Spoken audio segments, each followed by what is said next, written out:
Okay, part three, third question for Mayor McConnell. And again, I'm always very appreciative that he spends the time with me to be able to answer some questions.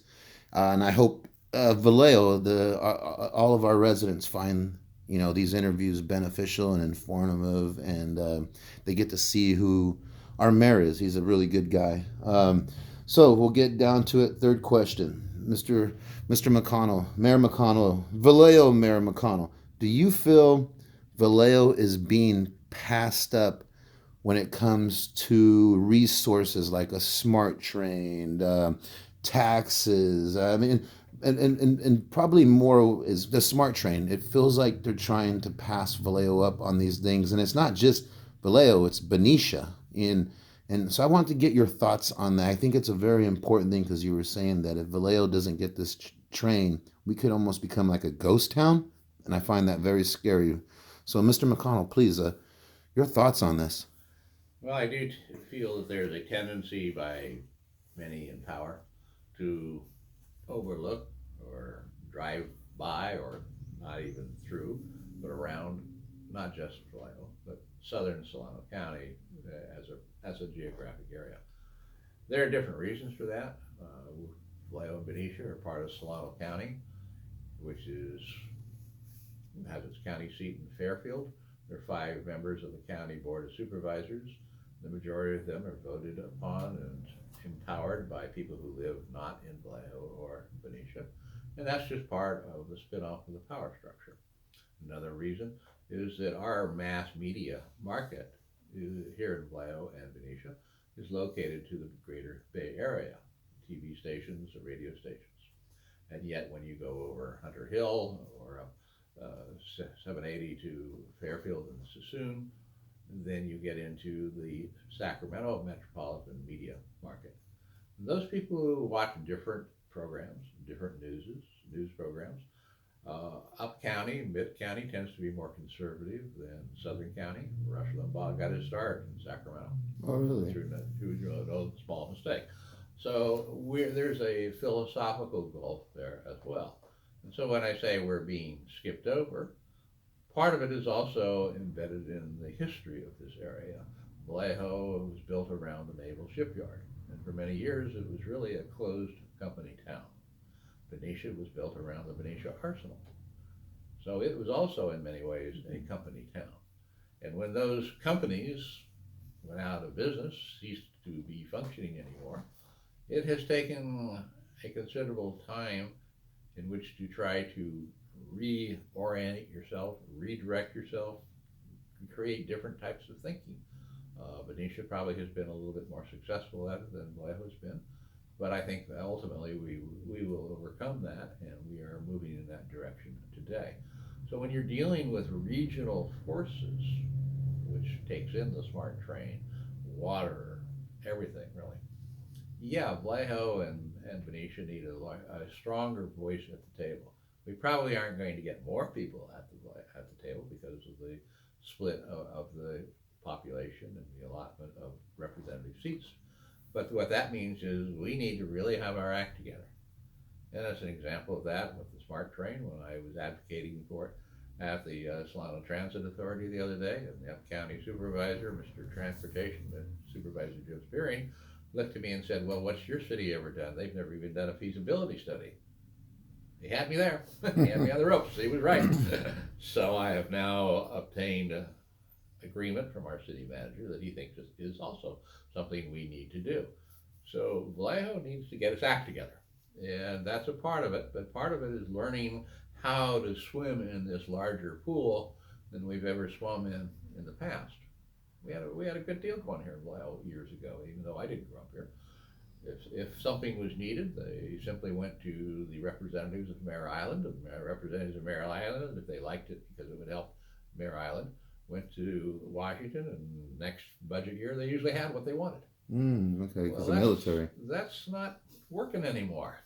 So now we're on our own. We have to swim by ourselves, and that's going to take a little while to learn how to swim better than we've been doing so in the past. But I see a lot of changes coming. I see a lot of new people coming into town. And at least as to the smart train, I think that will continue to bring into town the talent that this town has to have in order to make that transition from the old method of doing business and the old way of thinking into the modern era. So that's why something like the smart train to me, and also the ferry system with Guida and our connection with the Capital Corridor is so terribly important. Benicia is on the train tracks that go to the Capital Corridor, but they don't have a train station. They need a train station, pure and simple. No questions about it. We, on the other hand, have our workforce commuting not only to the greater Bay Area, but also over to Sonoma and Marin, and also up to Sacramento. So our workforce, and 65% of our workers in this city commute out of this city, need reliable, affordable, functioning transportation. And this is, at least with respect to Highway 37 and the SMART train, this is a long haul approach. This is not going to happen in 5 or 10 years. But it has to be done now, or we will be bypassed, pure and simple. And we need a lot of people who come up with some creative ideas. Sierra Club is very interested in this because it impacts the wetlands out there. They're contributing ideas. We have people who are transportation people who work with our transit systems who are contributing this idea. And as Supervisor Spearing properly pointed out the other day at a Solano Transit meeting, there are 17 transit districts in the greater Bay Area. 17. 5 of them are in Solano County. Yeah, one county with 5 districts out of 17 in the entire area. Well, we have a big bullseye target on our back right now as far as the Metropolitan Transit Commission, the MPC, is concerned, because they're looking at us, well, how can you justify 5 transit systems in one county when there's 17 in all 9? They probably have a point there too. So that's another change that's going to come down the pike, and unless we are geared up for it and prepared to address it and know what we're doing, we're going to get run over again. And that's why we need good people coming forward to become involved in local government, because if we don't have those people, good people in local government, if they're catering only to their special interests that got them elected, we're going to continue to have the same result again. We need to have people involved. I have a question. I think this is something you were bringing up a little earlier off air. Changing the tax code, would that make a difference? Or what would that do for? It'd be a huge impact. While I was in law school, I had 1 year of tax law. 2/3 of it was income tax, and 1/3 was gift and trust and beneficial taxes. As my law professor pointed out, if you want to change society, you change the tax code, because people follow the money. And right now we have a huge problem here in Vallejo, as many cities do, with homeless people and litter and garbage everywhere.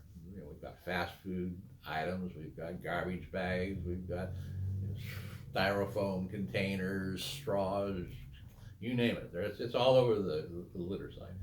Well, just think, if we provided a change in the federal or the state tax code that said you got to write off 5 times as much as every dollar you spend if it's spent on litter collection, homelessness, how long do you think those 2 problems would continue?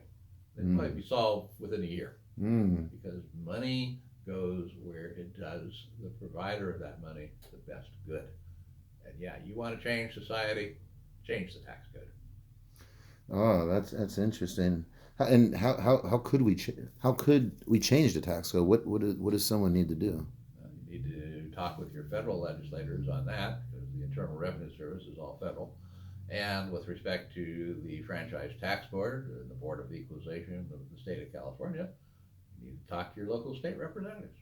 But it's all subject to change by the respective legislature. And if you really want to see change, you change that tax code and the money will follow. Ooh, good suggestion. That will conclude our 3-part interview with Mr. McConnell. We have a bonus question after, but that we'll see how that goes. Mr. McConnell, I deeply appreciate you taking the time to answer these questions. And like I said, I always appreciate that you allow me to be the other guy on this side of the camera. I really do appreciate it, and I really hope the people of Vallejo appreciate your time and your efforts to reach out and include us all and to inform us about these important issues that if we all come together as a community, we could really enjoy the benefits of progress in this city. Would you agree, Mr. McConnell? Absolutely. And there's one thing I would like to draw to your attention and your viewers and listeners' attention.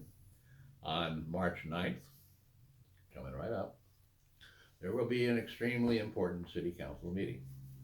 There will be two significant items on that agenda that night. One is, what do we do with 400 Mare Island Way now that we own it, which is where the police are proposing to transfer their headquarters. That came about a year ago in November, December of 2019. Holiday season, a lot of people weren't paying attention. It was approved, and we own the building now. It seems as though there's a lot of public mistrust of that decision. A lot of belief that that wasn't the best thing to do. Of course, they do need to do building. There's no question about that. That's not even an issue.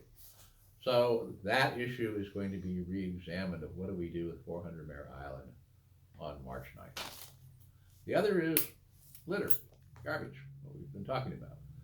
And on that night, city staff will be presenting to us their recommendations of what can we do about addressing the litter and the garbage that is prevalent throughout our city. So we are going to have two significant issues that night, and we need public input that evening to find out what the city really wants to do. But without it, we'll be dependent upon staff to make their recommendations. So we all know the problems about litter. It's not like we don't know what's going on. Our challenge is, what do we do about it? That's really what we need to hear from people, because lots of people have ideas, and of course they have to be feasible ideas, they have to be workable. But it doesn't do any good to say, oh, we've got a ton of litter, we have a ton of garbage, we have too many homeless people, we have too many fast food outlets. The question is, okay, we know that, now what do we do about it? So bring your ideas on March 9th, both on 400 Mare Island Way and litter questions, because 7 people on that council are going to be very interested in what you have to say that evening. Mr. McConnell, thank you again, sir. Very informative. Always, I leave here like, what do I do? What do I want to try so hard and help. What do I get part of? Run for office. For me, I got to first earn your guys' respect. Mr. McConnell, thank you again, and I look forward to our next meeting. And have a great weekend. And everybody, hashtag Vallejo Strong.